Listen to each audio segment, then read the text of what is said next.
दिल्ली के मुख्यमंत्री अरविंद केजरीवाल ने 2 जून को जेल जाने से बचने के लिए बड़ा दांव चला है। सुप्रीम कोर्ट से झटका मिलने के बाद अब केजरीवाल राउज एवेन्यू कोर्ट पहुंचे। दिल्ली शराब घोटाला केस में उन्होंने रेगुलर और अंतरिम जमानत दोनों याचिका दायर की।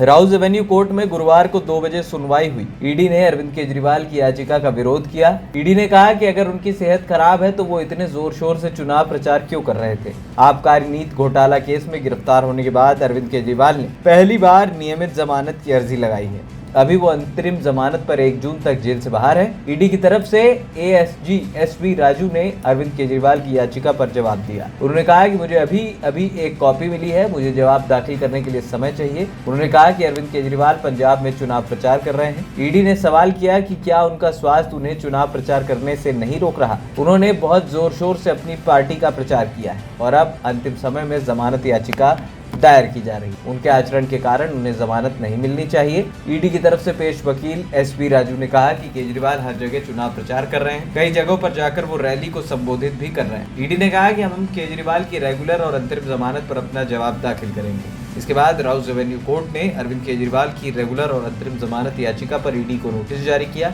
1 जून को राउज एवेन्यू कोर्ट मामले की अगली सुनवाई करेगा। बता दें कि केजरीवाल ने राउज एवेन्यू कोर्ट में 2 अलग अलग जमानत याचिकाएं दाखिल की, एक रेगुलर बेल की है तो दूसरी अंतरिम जमानत की। दरअसल अरविंद केजरीवाल को 1 दिन पहले ही सुप्रीम कोर्ट से झटका लगा था। शीर्ष अदालत ने अंतरिम जमानत 7 दिन बढ़ाने की मांग खारिज कर दी थी। केजरीवाल ने अपनी याचिका को तुरंत सूचीबद्ध करने की गुहार लगाई, मगर सुप्रीम कोर्ट ने मांग खारिज कर दी थी और निचली अदालत का दरवाजा खटखटाने का आदेश दिया था। कोर्ट के आदेश के मुताबिक आम आदमी पार्टी के संयोजक को 2 जून को सरेंडर करना होगा।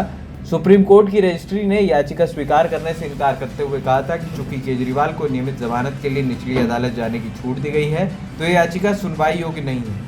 Justice JK. माहेश्वरी और जस्टिस के.वी. विश्वनाथन की वकेशन बेंच ने मंगलवार को मुख्यमंत्री की ओर से पेश हुए वरिष्ठ अधिवक्ता अभिषेक सिंघवी की दलीलों पर संज्ञान लिया। कहा था कि अंतरिम याचिका को सुनवाई के लिए सूचीबद्ध करने पर सीजेआई फैसला ले सकते हैं क्योंकि मुख्य मामले में फैसला सुरक्षित है। केजरीवाल ने अपनी याचिका में कहा था कि उनका वजन अचानक कम हो गया है और उनका कीटोन लेवल बहुत अधिक है। इससे गुर्दा, हृदय की गंभीर बीमारी और यहाँ तक कि कैंसर भी हो सकते हैं।